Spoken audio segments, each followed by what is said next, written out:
안녕하세요. 저는 ITG DB 사업부의 이효진입니다. 되게 지루하시죠? 마지막 시간인데 제가 발표하면서 다 주무실까봐 좀 걱정이 됩니다.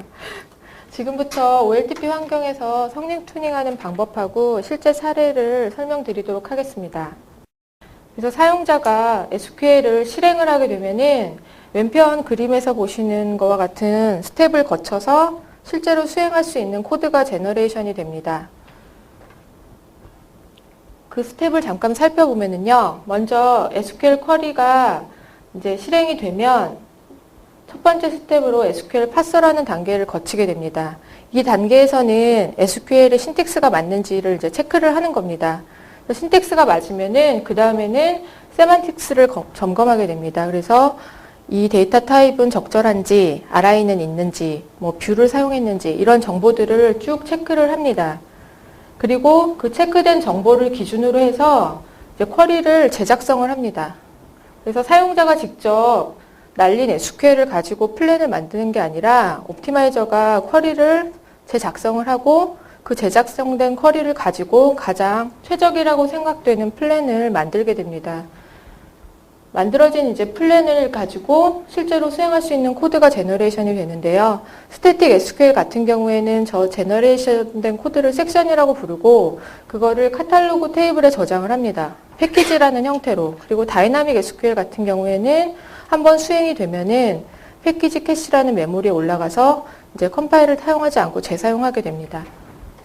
그리고 이러한 스텝을 전체 통틀어서 이제 컴파일링이라고 부릅니다. 그래서 DB 어드민 하시는 분들이 이제 어플리케이션 리스트 커맨드 같은 거 치시는데 거기서 이제 어플리케이션 상태 같은 것들 보면은 이제 컴파일링이라고 나오는 경우 있거든요. 그런 어플리케이션은 지금 SQL을 이런 단계를 통해서 이제 코드로까지 만드는 일을 하고 있는 겁니다.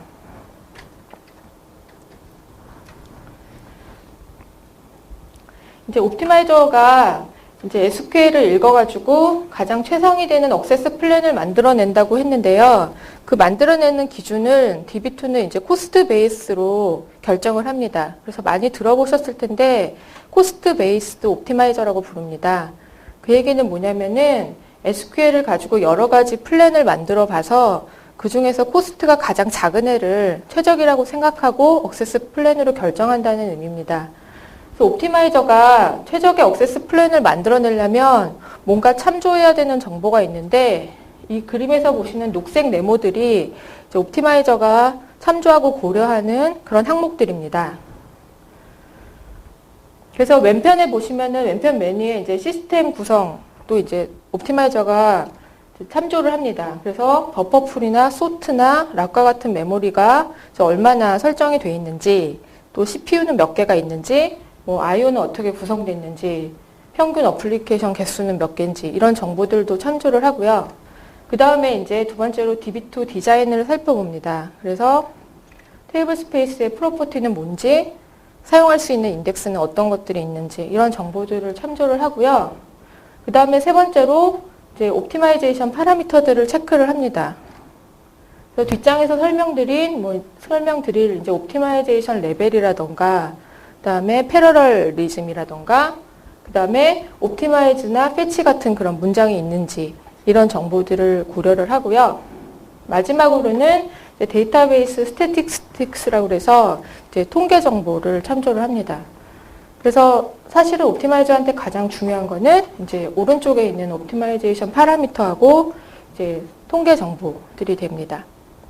그래서 가끔 이제 질문을 하시는 게 이제 힌트 쓸 수 있냐는 질문들을 많이 하시거든요. 그게 이제 오라클에서 너무 상용화가 되어 있어서 DB2가 힌트 기능 제공하냐는 질문을 많이 하시는데 DB2도 이제 8.2부터 힌트 기능이 제공이 됩니다. 그래서 사용하시는 방법은 이제 XML 형태의 프로파일로 등록하셔도 되고 아니면 SQL에다가 주석 형태로 힌트를 다실 수가 있거든요.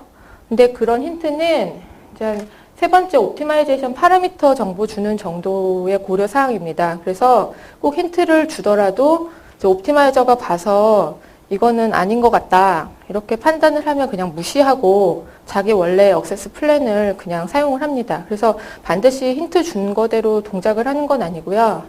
옵티마이저에게 참조할 사항 정도로만 힌트를 쓰실 수가 있습니다. 뒷장에서 이제 그 옵티마이제이션 파라미터 중에서 중요하다고 생각되는 옵티마이제이션 클래스하고 그다음에 이제 통계 정보에 대해서 잠깐 설명드리겠습니다.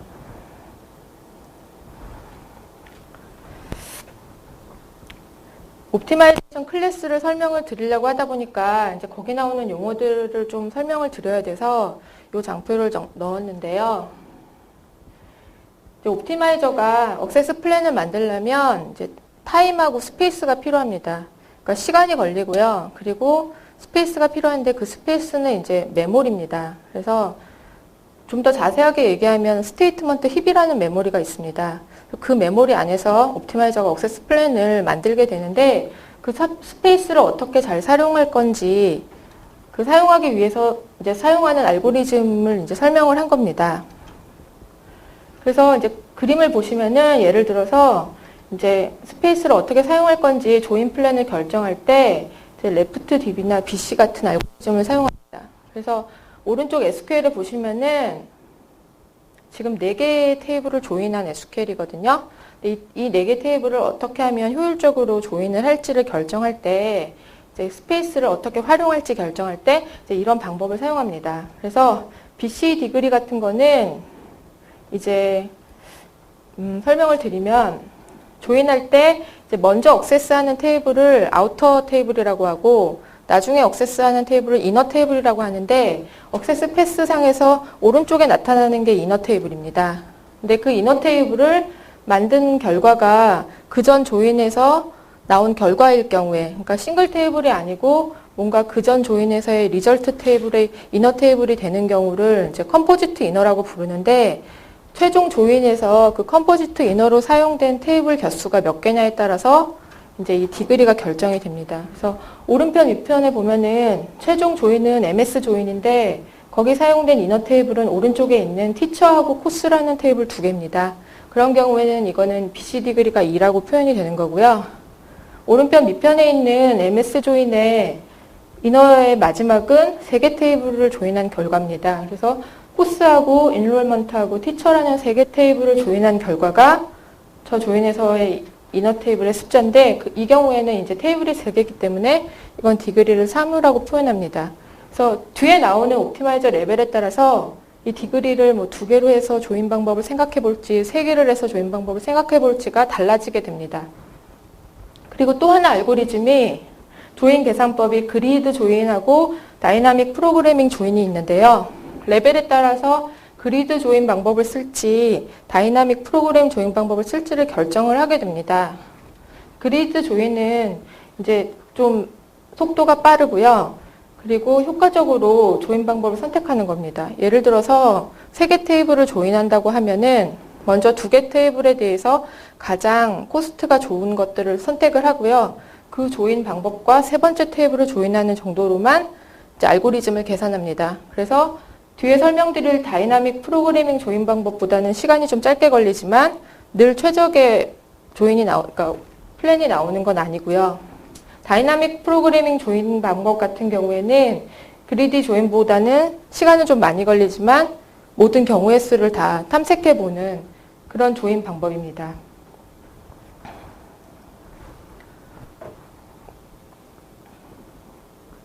이 옵티마이제이션 클래스도 들어보셨을 텐데 그냥 옵티마이제이션 레벨이라고도 부릅니다. 그래서 SQL 단위로 사전에 옵티마이제이션 레벨을 설정할 수가 있습니다. 그러면 그 다음에 오는 SQL 같은 경우에는 옵티마이저가 이 레벨에 맞춰서 액세스 플랜을 결정하게 됩니다. 그래서 옵티마이제이션 클래스는 디폴트가 5입니다. 5는 기본적으로 이제 기본적으로 필요한 알고리즘을 다 사용을 하는 거고요.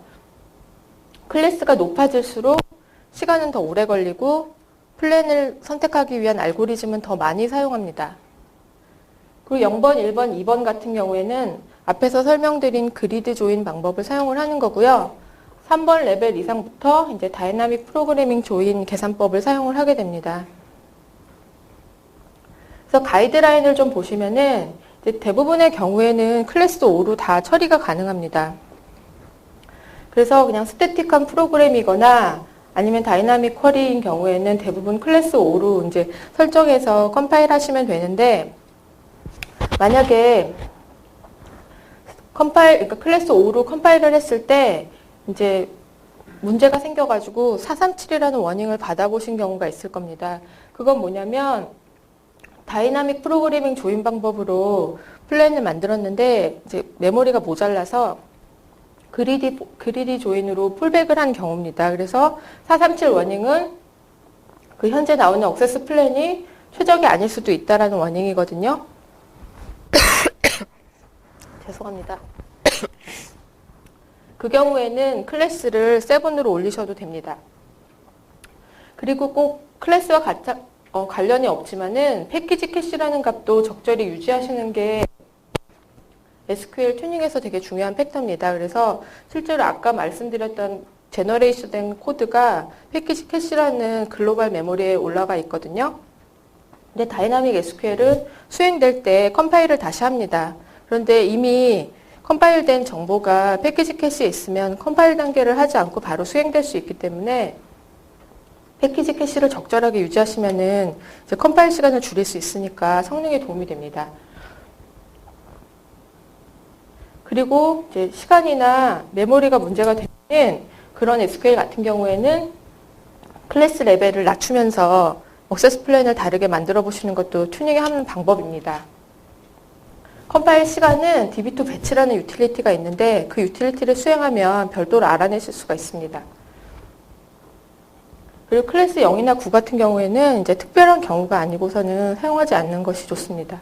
DW 같은 경우에는 만약에 클래스 5로 했을 때 10개 이상의 테이블을 조인을 하게 되면은 시간이 굉장히 오래 걸리는 경우가 있어요. 몇 초 정도.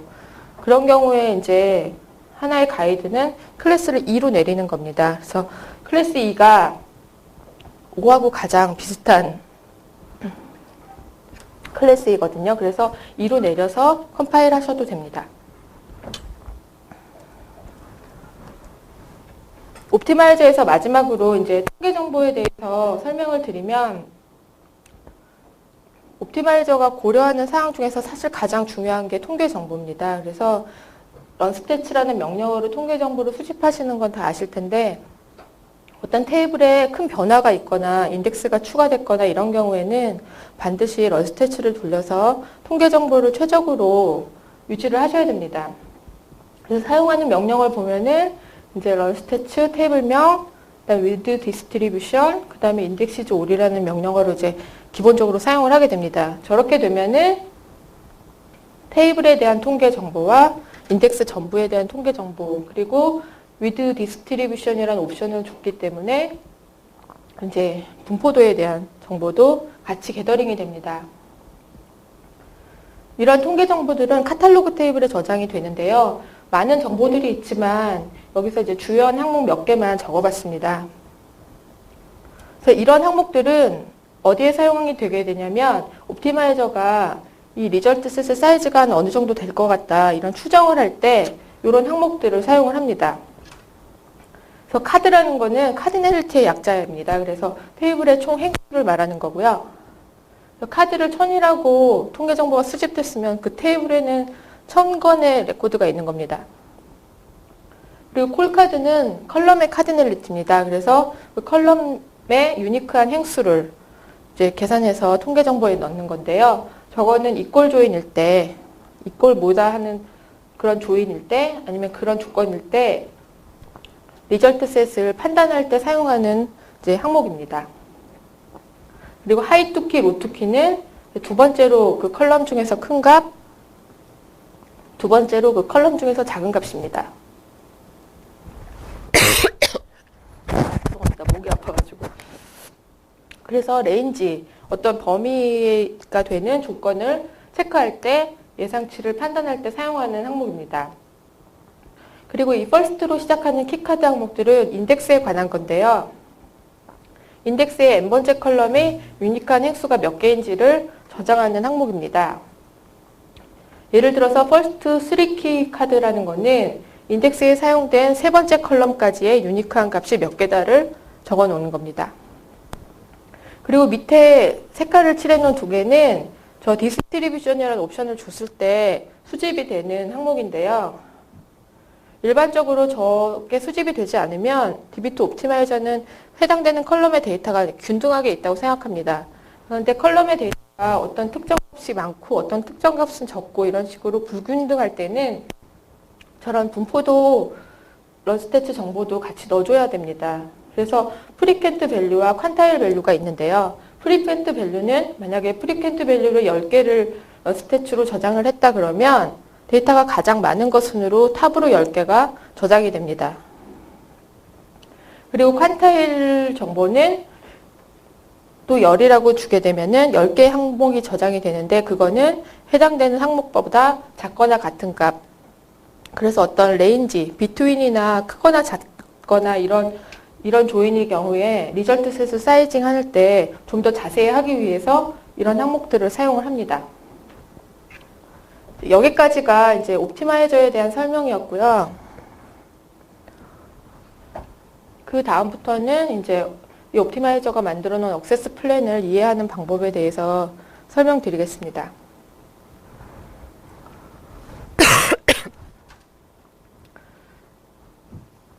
옵티마이저가 만든 액세스 플랜 안에는 테이블을 액세스하는 방법이나 조인하는 순서나 조인 방법, 그리고 소트를 했는지, 뭐 조건을 체크했는지 이런 정보들이 저장이 되어 있습니다. 그리고 이런 액세스 플랜을 확인하려면 DB2가 제공하는 유틸리티나 아니면 쿼리 툴들을 사용하셔서 보시면 됩니다. 그래서 익스플레인 테이블에 액세스 플랜을 저장했을 경우에는 비주얼 익스플레인이나 DB2 EXFMT 같은 유틸리티를 사용해서 액세스 플랜을 확인해 보실 수가 있고요. 아니면 DB2 EXPLN이라는 유틸리티를 사용하시면 텍스트 형태로 액세스 패스를 보실 수가 있습니다. 아니면 토드나 엑스포트문 같은 기타 쿼리 툴이 제공하는 익스플레인 유틸리티를 사용하셔도 됩니다. 그래서 툴마다 보여지는 방법은 조금은 틀리지만 기본적으로는 여기 그림과 같은 액세스 플랜이 나타납니다. 예를 들어 이런 SQL 문장을 실행했을 때 액세스 플랜이 이렇게 나왔으면은 이거는 인덱스 스캔을 해서 패치를 해서 두 개의 결과를 네스티드 루프 조인을 해서 리턴했다라는 걸 나타냅니다. 그래서 이 동그라미, 파란 동그라미 하나하나를 이제 오퍼레이터라고 부르고요. 이제 메소드라고 부르는데 그런 항목 하나하나에 대해서는 이제 뒷장에서 설명을 드리고요.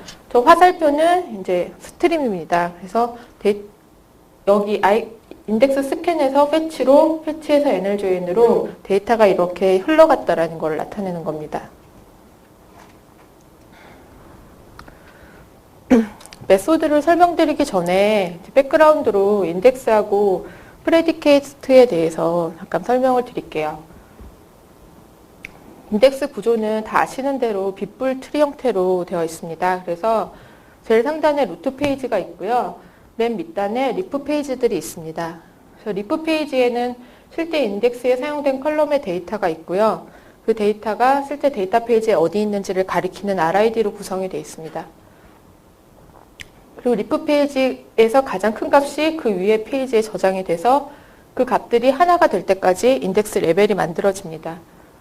그래서 루트 페이지에서 리프 페이지까지 몇 개의 단계로 되어 있나를 이제 인덱스 레벨이라고 부르죠. 그래서 저 초록색인 것 같은 경우에는 저 인덱스는 레벨이 3입니다.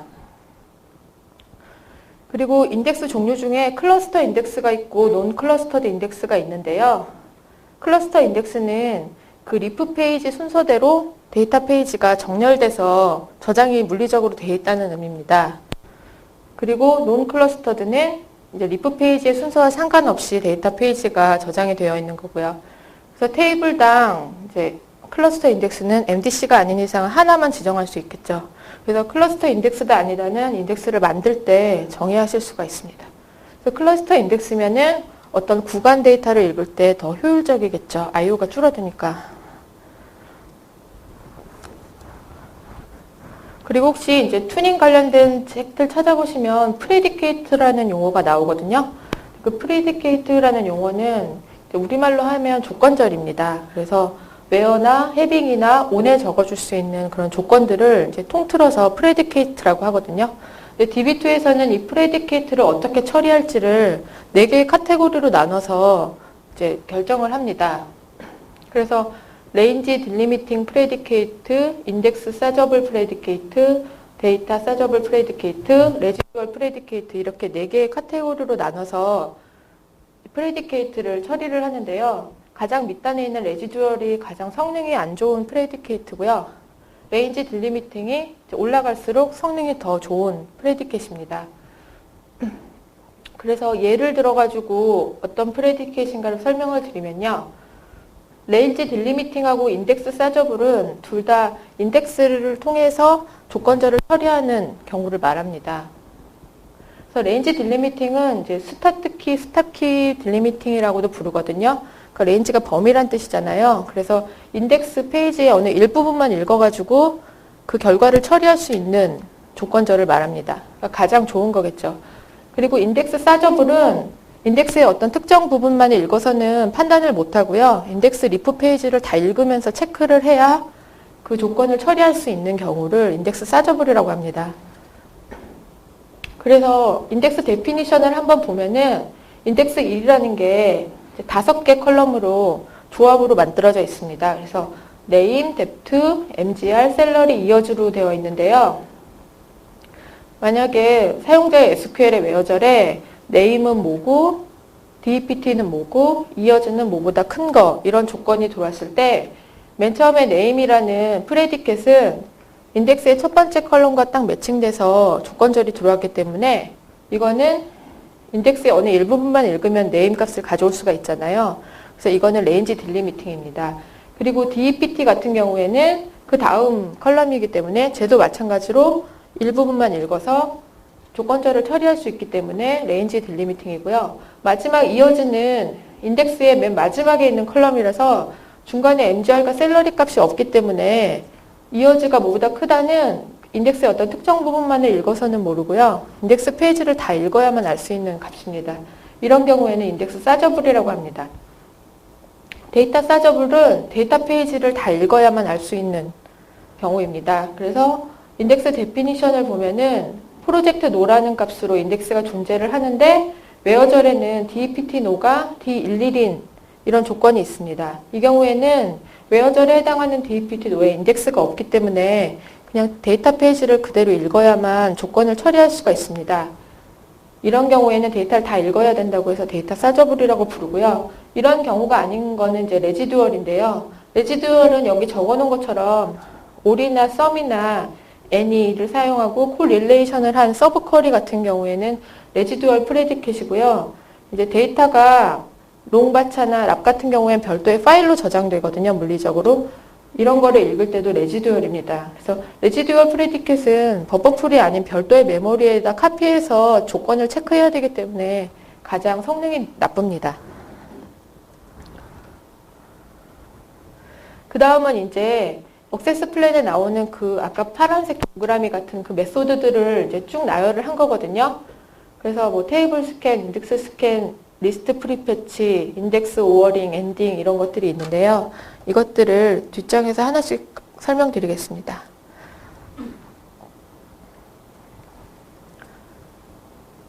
네, 테이블 스캔은 말 그대로 테이블을 그냥 쭉 읽는 겁니다.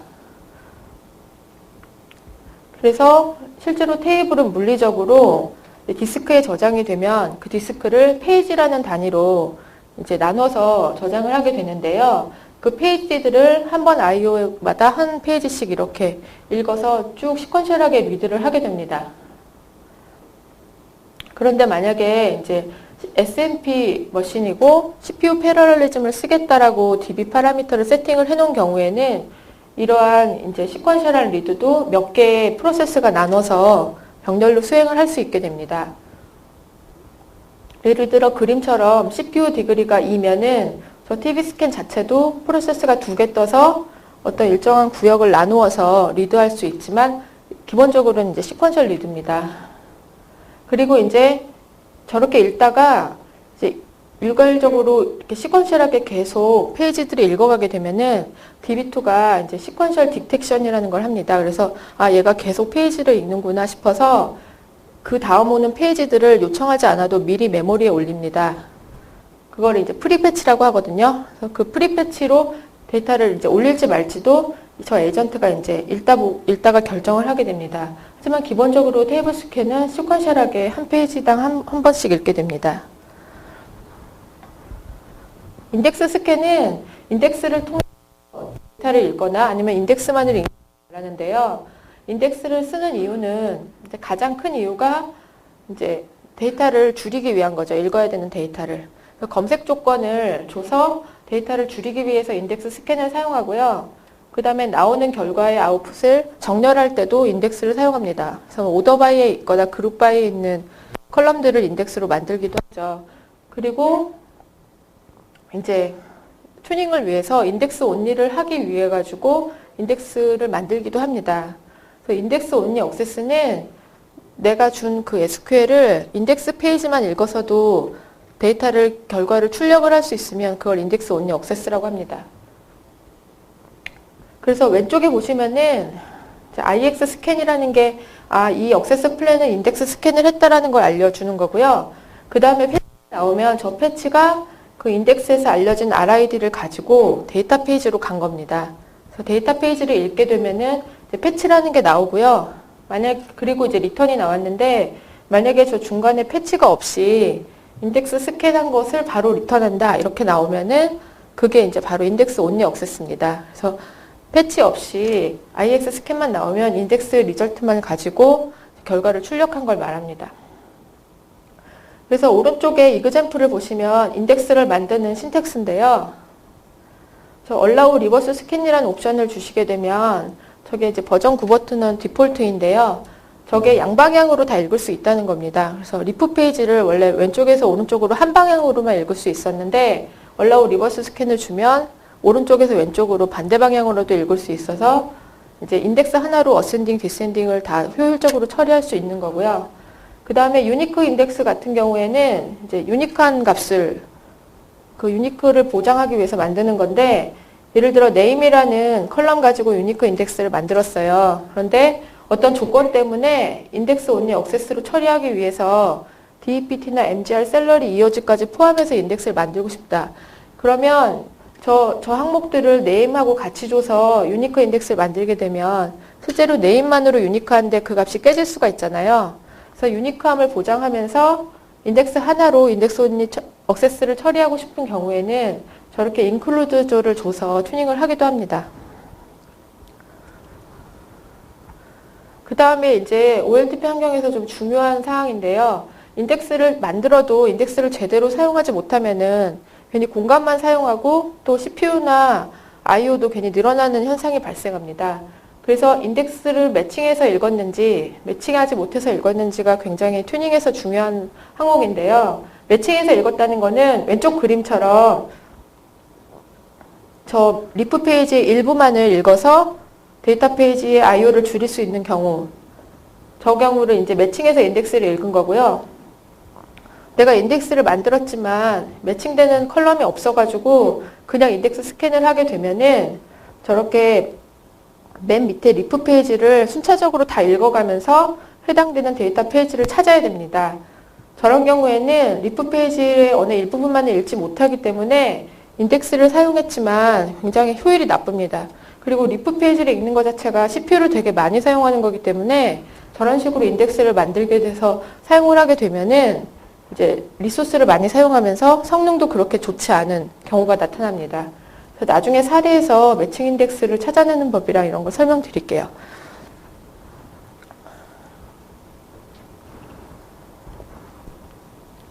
그 다음에 리스트 프리패치는 이제 결과적으로 말씀드리면 데이터 페이지의 IO를 줄이기 위해서 이제 옵티마이저가 선택하는 방법입니다. 그래서 오른쪽 파란 걸 보면은 저런 시퀀스로 나오면은 리스트 프리패치를 했구나를 알 수가 있습니다.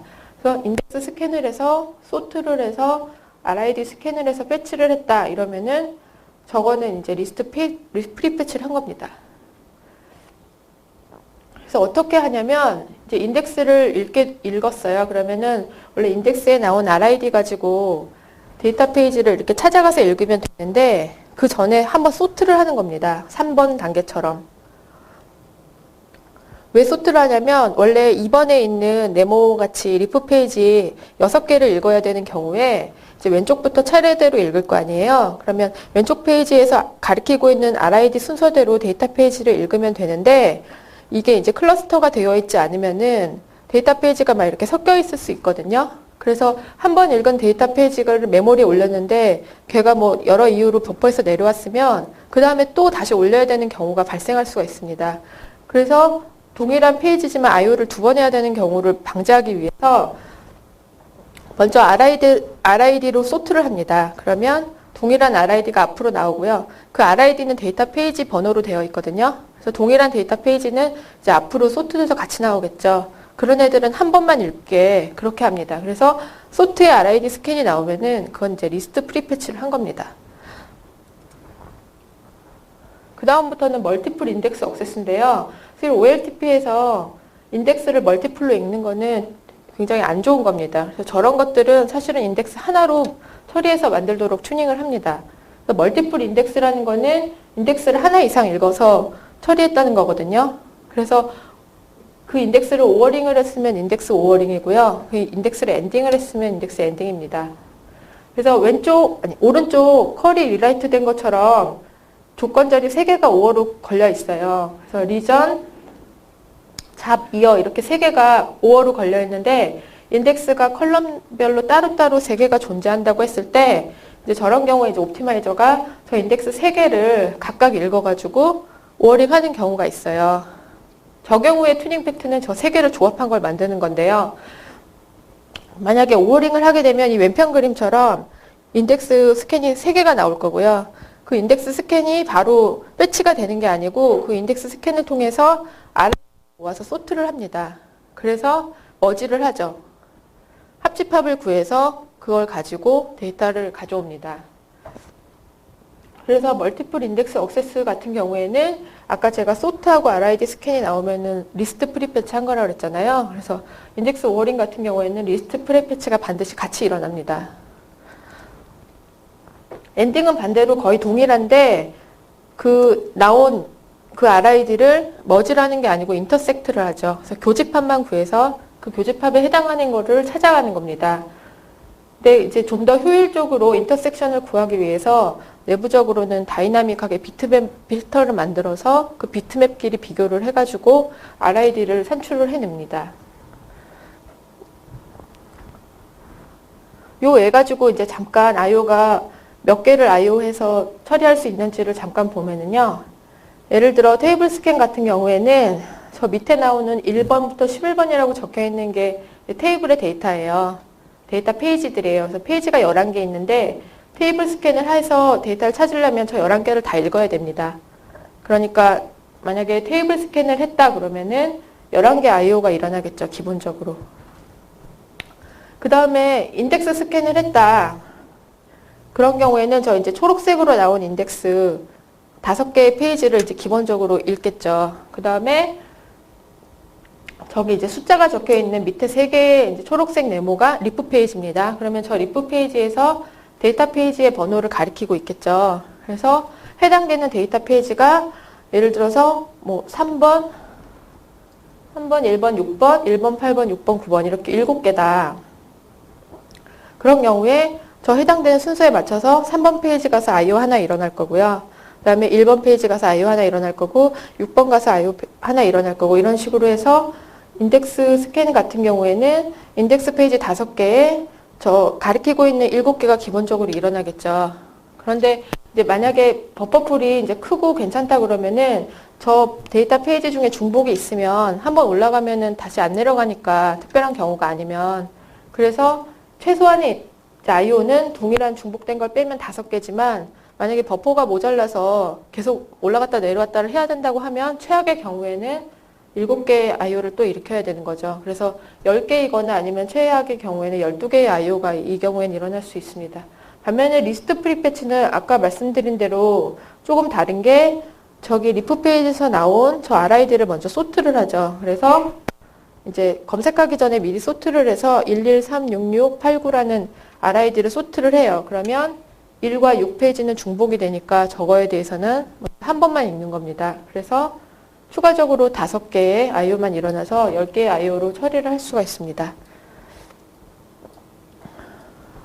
그 다음에는 이제 조인 방식 한 3개 정도 설명드리고, 그 다음에 사례에 대해서 설명드리겠습니다. 그래서 DB2가 기본적으로 사용하는 조인 메소드는 3개가 있거든요. 다른 DBMS도 동일해서 간단히 설명드리면, 일단 NL 조인이 있습니다.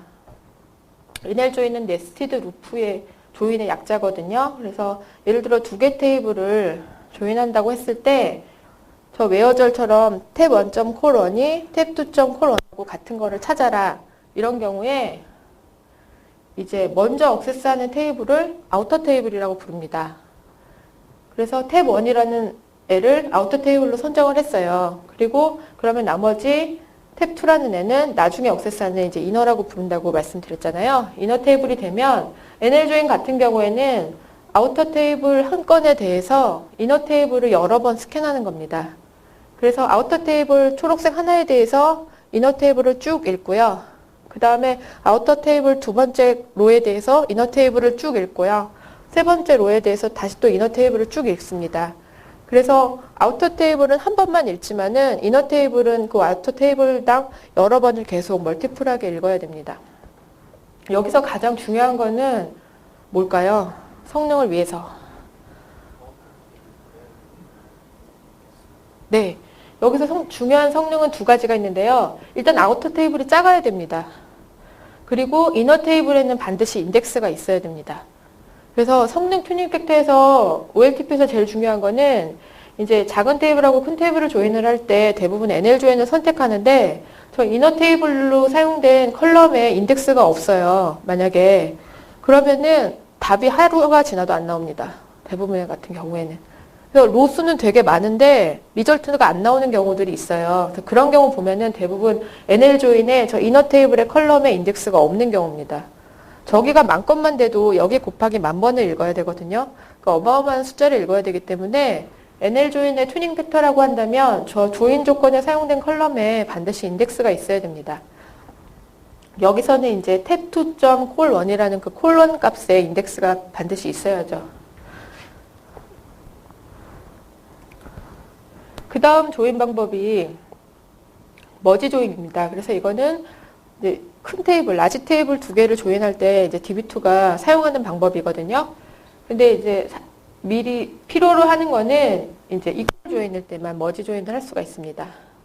그래서 t1.콜럼이라는 거와 t2.컬럼이라는 조건이 이퀄 프레디케이트일 때만 머지 조인을 사용을 합니다. 그래서 사용 방법은 먼저 양쪽 테이블을 같이 동시에 읽어서 그 조인 조건에 맞는 컬럼을 소트를 합니다.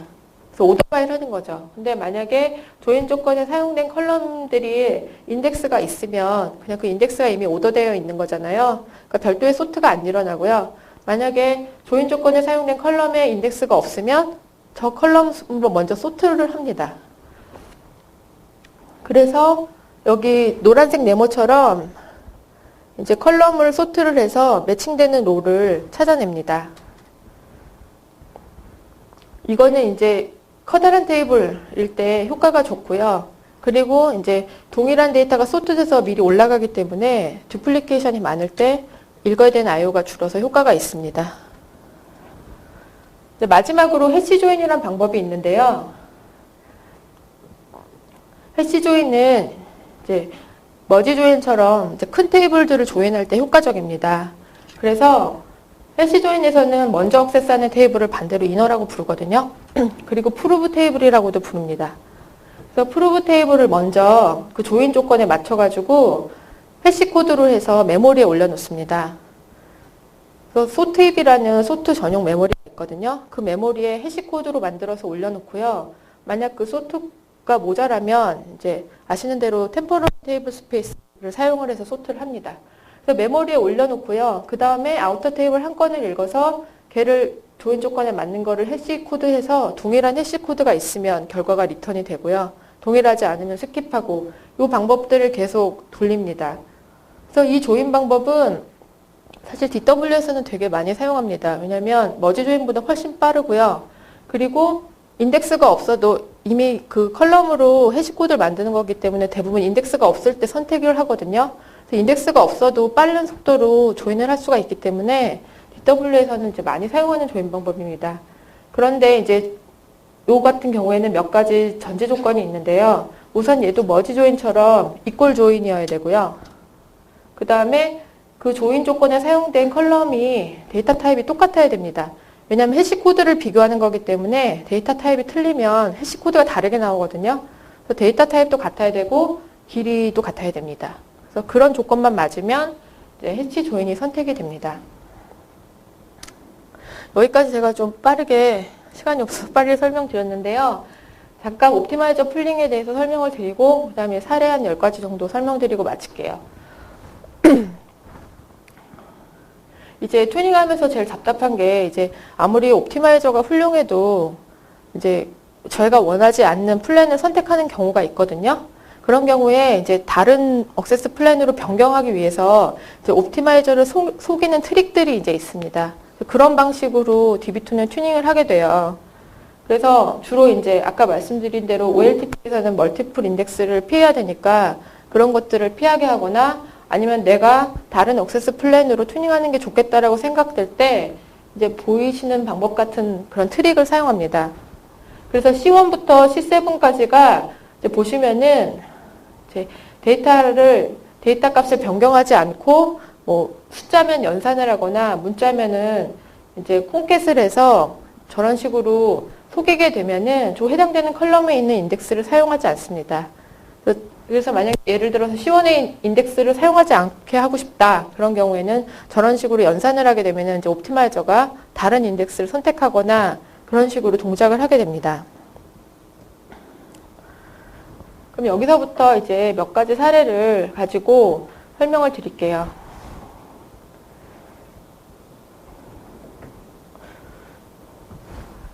사례를 설명드리기 전에 이제 OLTP 환경에서 제일 중요한 튜닝 패턴은 이 10가지의 사례가 이제 공통적으로 얘기하고 있는 건데요. 이제 가장 중요한 거는 이제 인덱스를 잘 사용해야 된다는 겁니다. 그래서 인덱스를 내가 만들었는데 굳이 매칭하지 않고 인덱스를 사용하거나 하는 경우에는 인덱스가 거의 효용이 없는 거거든요. 그래서 인덱스를 적절히 잘 만들어서 사용하는 게 가장 튜닝 팩터고요. 그 다음 두 번째가 이제 불필요한 소트를 없애는 겁니다. 소트를 하게 되면은 소트 메모리를 사용하게 되고 소트하는 경우는 CPU를 많이 사용하는 잡입니다. 그래서 소트를 불필요하게 일어나는 걸 방지를 해야 되고요. 그래서 그룹 바이나 오더 바이나 디스팅트 같은 걸 잘 사용을 해야 되고요. 마지막으로는 이제 테이블을 억세스하는 그런 IO를 줄여야 됩니다. 그래서 불필요하게 뭐 조인을 한다거나 서브 쿼리 문장을 쓴다거나 아니면은 뭐 이거는 테이블 한 3번만 억세스하면 되는데 뭐 5번을 했다거나 이런 것들을 SQL을 수정해서 이제 불필요한 억세스를 줄이는 그런 튜닝 방법이 있거든요. 그래서 그런 3가지 정도로 이제 정리해서 보시면 될 것 같습니다. 그래서 맨 먼저는 조건절에는 펑션을 사용하지 않아야 됩니다. 오라클에 펑션 인덱스 같은 게 있어서 가끔 조건절에 어떤 펑션을 태우시는데요. DB2는 펑션을 태우면 그 인덱스를 사용을 못합니다. 그래서 저 웨어절, 왼쪽에 있는 웨어절처럼 클럭노의 알트림 같은 걸 사용하게 되면은 클럭노의 인덱스가 있어도 그냥 테이블 스캔을 하거든요. 그래서 조건절에는 이제 불필요한 펑션 같은 거는 사용을 하지 않아야 되고요. 두 번째는 이제 불필요한 서브 쿼리를 사용하지 않는 건데요. 예를 들어서 업무 요건이 키값이 되는 어떤 컬럼에 데이터 한 건만 가져오는 그런 경우다. 그런 경우에는 이제 왼쪽에 example 1처럼 쿼리를 쓰실 거예요, 아마. 그래서 콜1이 이제 민값하고 같은 거. 저런 컬럼 펑션을 웨어절에 쓸 수 없으니까 서브 쿼리로 쓰시잖아요. 그래서 이제 콜1이 제일 작은 값인 경우에 어떤 롤을 한 건을 가져오는 경우에 저렇게 왼쪽같이 쓰시는데요. 저런 경우에는 tb1이라는 테이블을 2번 억세스를 하게 됩니다. 만약에 콜1이라는 컬럼에 인덱스가 있으면 인덱스를 2번 억세스하게 되는 거죠. 저런 경우에는 IO를 줄이는 방법으로 오른쪽처럼 패치 퍼스트라는 문장을 사용을 합니다. 그래서 이제 반드시 콜1에 인덱스가 있어야 되고요. 제로 오더 바이를 하게 되면 가장 작은 값 순서대로 데이터가 정렬이 되잖아요. 그 중에 맨 처음 한 건만 갖고 오면 동일한 결과가 나타납니다. 저 경우에는 tb1이라는 테이블 한 번만 억세스를 하면 되기 때문에 IO를 줄이는 효과로 이제 튜닝을 하실 수가 있고요. 세 번째는 이 얘기도 많이 들어보셨을 것 같은데 DB2가 서브 쿼리를 별로 안 좋아합니다. 그래서 DB2가 이제 그 쿼리 리라이트를 할 때 자기가 그냥 가능한 경우에는 그 서브 쿼리를 다 조인으로 바꿔요. 그걸 보셨을 거예요. 근데 이제 못 바꾸는 경우도 있거든요. 그래서 웬만하면은 이제 코딩을 하실 때 그 인라인 뷰 같은 거 되게 많이 사용하시잖아요. 프롬절에. 저런 서브 쿼리는 가능한 경우에는 이제 오른쪽처럼 조인으로, 안 되는 경우도 있지만 가능한 경우에는 조인으로 바꿔서 코딩을 짜는 것도 DB2 성능을 높이는 데 도움이 됩니다. 그리고 이제 소트를 최소화하기 위한 몇 가지 예로 그룹 바이 절의 컬럼 수를 최소화하는 것도 방법입니다. 예를 들어 왼쪽과 같이 그룹 바이 절에 두 개의 컬럼을 썼어요. 그래서 CLS라는 컬럼하고 그 CLS의 네임이라는 두 개 컬럼 가지고 그룹 바이를 했는데 업무상 봤을 때 저 CLS 대비 CLS 네임이 하나씩 있다. 1대1의 관계다. 그러면은 굳이 그룹 바이를 두 개로 할 필요 없잖아요. 그런 경우에는 주가 되는 CLS로 그룹 바이를 하고 그 뒤에 오는 NM은 데이터가 하나밖에 없으니까 셀렉트 절에서 민이나 맥스를 구하시면 되거든요. 그래서 저런 식으로 이제 소트해야 되는 소트 사이즈를 줄이는 방법도 튜닝 방법입니다. 마찬가지로 오더바이에도 오더바이에 적어주는 컬럼으로 소트가 일어나거든요. 그래서 소트 사이즈를 줄이는 방법으로 오더바이 절에도 이제 컬럼 수를 최소화하시는 게 좋은데 예를 들어가지고 왼쪽에 같이 이미 알고 있는 값 같은 것들을 이제 그냥 일반적으로 오더바이에 막 적거든요. 그런 값들은 이제 굳이 알면은 빼셔서 오더바이를 줄이는 것도 도움이 됩니다. 예를 들어 웨어절에 지금 디자인 넘버라는 게 뭐다라고 나와 있는데 그 컬럼을 오더바이에 또 적었거든요. 저 값은 이미 하나로 뭔지 알고 있잖아요. 저런 경우에는 오른쪽처럼 이제 디자인 노는 오더바이에서 빼버리는 것도 소트 사이즈를 줄이는 튜닝 팩트입니다. 그 다음에 이제 배치 건수를 제한하는 것도 OLTP에서 맞는 방법인데요. 예를 들어 한 화면에 볼 수 있는 데이터가 제한이 돼 있잖아요. 예를 들어 20건씩 리턴을 해서 화면에 보인다. 그런 경우에는 배치 퍼스트 20 로우즈 온이라고 주게 되면은 저 쿼리는 리저트 셋을 20건만 가지고 옵니다. 그래서 불필요하게 내가 전체 데이터를 한 화면에서 다 볼 수도 없는데 그런 경우에는 이제 예를 들어서 뭐 한 데이터에 대해서 최대 2만 건씩 데이터가 있는 경우에는 배치 펄스를 주지 않으면 한 번 리턴되는 게 2만 건이거든요.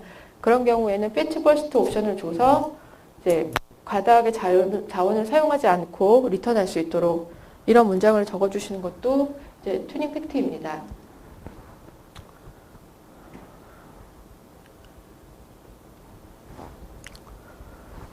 이것도 이제 좀 기본적인 내용인데요. 라이트 검색 조건에 이제 시작값을 반드시 기술하라는 거거든요. 그래서 조건절의 라이트 검색 조건을 이제 퍼센트 밸류 퍼센트로 하면 인덱스를 당연히 못 써요. 앞에가 무슨 컬럼인지 모르니까 값이. 그런 경우에는 앞을 고정해서 밸류 퍼센트로 하게 되면은 걔가 쿼리 리라이트 할 때 크거나 작은 값으로 바꾸거든요, 옵티마이저가. 그래서 레인지 프리디킷으로 인덱스를 사용할 수가 있어요. 그래서 저런 식으로 가능한 경우에는 쿼리를 변경을 해야 되고요. 저래야만 이제 매칭 인덱스 스캔이 가능하다는 거고요. 그 다음에 이그젠플에서 이제 옵티마이즈 포 원로우라는 게 있는데 요거는 이제 그 다음 장에서 설명드릴게요. 그 다음에 인덱스 매칭 컬럼 수를 증가한다는 건데요. 계속 반복이 되는데 인덱스에 사용된 컬럼을 매칭해서 조회를 하는 게 이제 성능상에서도 자원상에서도 도움이 되거든요. 그래서 예를 들어 뭐 컬럼 4개로 구성된 인덱스다. 그런데 매칭 컬럼이 3개다 이러면은 처음부터 3개까지의 컬럼은 매칭돼서 읽었다는 말을 얘기를 해요. 그래서 그런 게 몇 개인지도 튜닝할 때 보거든요. 근데 이 쿼리는 이제 스크롤 조건을 하는 쿼리의 한 예를 든 거예요. 간단한 쿼리로 적었는데요. 왼쪽에 보시면은 이제 trgt 노라는 값이 뭐인 거, 그리고 시퀀스 넘이 뭐인 거, 이런 조건으로 오더바이를 해서 큰 값 순으로 먼저 20건을 가져오는 거거든요. 저희는 뭐냐면은 저 trgt 노랑 시퀀스 넘버가 큰 순으로 먼저 20건을 화면에 뿌린 거예요. 그 다음 이식건을 가져와야 되잖아요. 그때 이제 저런 식으로 쿼리를 짜요. DB2는. 그래서 웨어절에 TRGT 노가 이제 기준이 되는 주검색 컬럼이라고 보면은요. 그 다음 가져오는 거는 TRGT 노가 같으면서 그 뒤에 나오는 두 번째 컬럼이 같거나 작은 거잖아요. 디센딩이니까. 이거나 아니면 첫 번째 값 자체가 지금 나온 것보다 작은 애를 뿌리면 되잖아요. 그래서 저런 식으로 오어절로 웨어절을 만드는데요. 저렇게 하게 되면은 TRGT 노라는 컬럼에 인덱스가 있어도 제가 오어링을 한 거기 때문에 인덱스를 사용을 안 하거나 그냥 테이블 스캔으로 빠지는 경우가 있어요. 저런 경우에 확실하게 매칭 인덱스를 알려주기 위해서 오른쪽에 빨간 부분처럼 중복되는 조건을 추가를 하는 거예요. 그래서 이 오어링 같은 경우에는 TRGT 노는 작거나 같으면 되는 거잖아요. 중복되는 조건이. 하나는 같고 하나는 작은 거니까. 그래서 저 빨간 부분처럼 AND로 TRGT 노는 작거나 같은 거라는 중복 조건을 주게 되면은 저 TRGT 노가 AND 그 다음에 다른 조건들이기 때문에 저 컬럼은 매칭을 해서 반드시 인덱스 스캔을 하게 돼 있어요. 그래서 스크롤 문작일 때는 저런 식으로 중복되는 조건을 더 추가해서 매칭 인덱스를 확실하게 늘리는 방법도 있습니다. 여기서 옵티마이즈 포 원로를 설명드리면요. 이제 불필요한 조인을 사용하지 않는다는 건데요. 이제 쿼리를 막 짜다 보면은 굳이 조인하지 않아도 되는 테이블을 조인하는 경우가 있어요. 이 경우에는 이제 age01이라는 알리아스를 가진 테이블인데요. 저 왼쪽에 이제 age01이라는 테이블을 보면은 셀렉트절에 저 해당되는 테이블의 컬럼을 가져오지 않으면서 조건절에서만 체킹이 되거든요. 그래서 저 age01에 디자인 넘버가 모이면서 시퀀스 넘버가 1인 거. 그리고 저 age01에 두 개의 컬럼이 다른 테이블과 이제 조인을 해야 되니까 다른 두 개의 테이블과 같은 거라는 네 개의 조인 조건이 있어요. 근데 잘 살펴보면은 저 age01이라는 디자인 넘버와 시퀀스 넘버는 이미 알려진 값이고 저 값이 같은 거를 밑에서 또 체크를 하는데 굳이 저럴 필요 없이 age01은 조인을 하지 않고 저 오른쪽에 나오는 컬럼이 모이거나 1인 거를 찾으면 되잖아요. 그래서 굳이 잘 살펴보면은 age01은 조인을 하지 않아도 되거든요. 저런 경우에는 저 age01을 빼고 조인하지 않고 저런 식으로 쿼리를 작성하면 되고요. 그리고 옵티마이즈 포 원로라는 거는 저 OLTP 튜닝할 때 많이 써요. 그래서 저거를 SQL 문장 맨 밑에 적어주게 되면은 저거는 실제로 리절트 셋을 패치 퍼스트처럼 리절트 건수를 제한하지는 않지만 옵티마이저한테 알려준 거예요. 맨 처음에 빨리 한 건만 리턴을 해라. 이런 식으로 옵티마이저한테 알려주거든요. 전체가 뭐 10만 건이다 하더라도 맨 처음 가져오는 첫 번째 리절트 셋은 한 건만 먼저 출력하면 된다라고 알려주는 거예요. 그래서 옵티마이저가 소트를 안 해요. 그래서 불필요한 소트도 안 하고 템프 스페이스도 안 만들고 해시 조인도 안 하거든요. 그래서 대부분 인덱스, 테이블 스캔을 하더라 그러면 인덱스 스캔으로 돌아서기도 하고 그래요. 그래서 옵티마이즈 포 원로를 넣어서 이제 파이프라인 플랜을 할 수 있도록 그런 식으로 튜닝을 하기도 합니다. 마지막으로는 테이블 액세스를 이제 최소화하는 쿼리인데요. 이거는 이제 유니온 오를 케이스로 바꾼 거예요. 그래서 왼편에 보시면은 저 위에 나와 있는 쿼리 하나랑 밑에 나와 있는 쿼리를 두 개를 유니온 올로 구하는 건데 이제 조건들을 자세히 살펴보면은 그 파란색으로 쓴 그런 로컬 조건을 제외하고 나머지 조인 조건들은 다 동일한 거예요. 위아래가.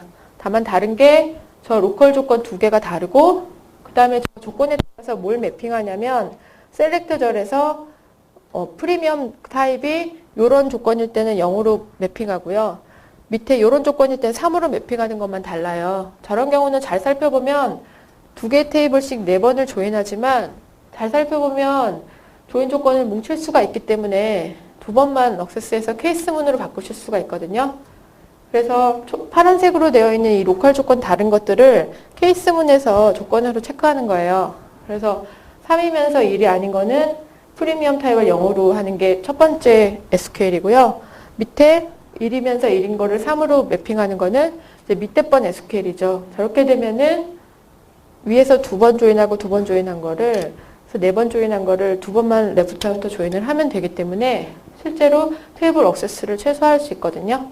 그래서 저런 식으로 쿼리를 수정해서 테이블 I/O 자체를 줄이는 것도 튜닝 팩트가 됩니다. 시간을 딱 맞췄습니다. 네. 여기까지가 사례 연구고요. 제가 내용이 너무 많아가지고 막 목이 갈라지는 상태로 막 빨리 얘기해서 좀 이해하기 어려우실 수도 있는데 질문 받아도 되나요? 네. 한 5분 정도 있으니까 질문 있으시면. 어렵죠? 혹시 없으시면 나중에라도 질문 있으시면 예, 저희 회사 메일로 보내주시거나 예. 네? 네.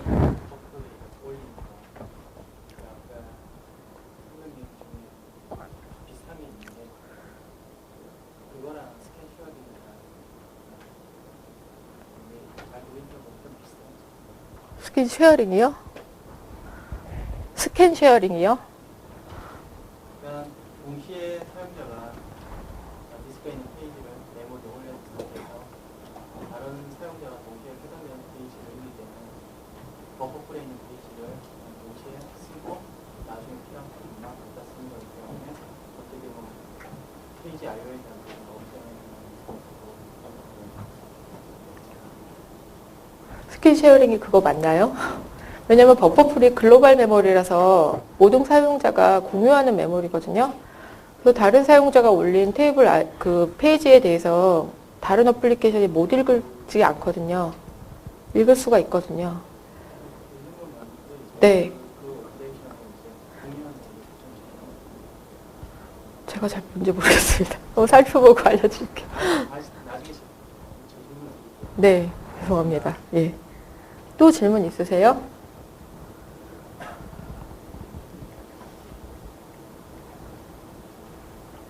네, 그럼 이상으로 마치겠습니다. 감사합니다.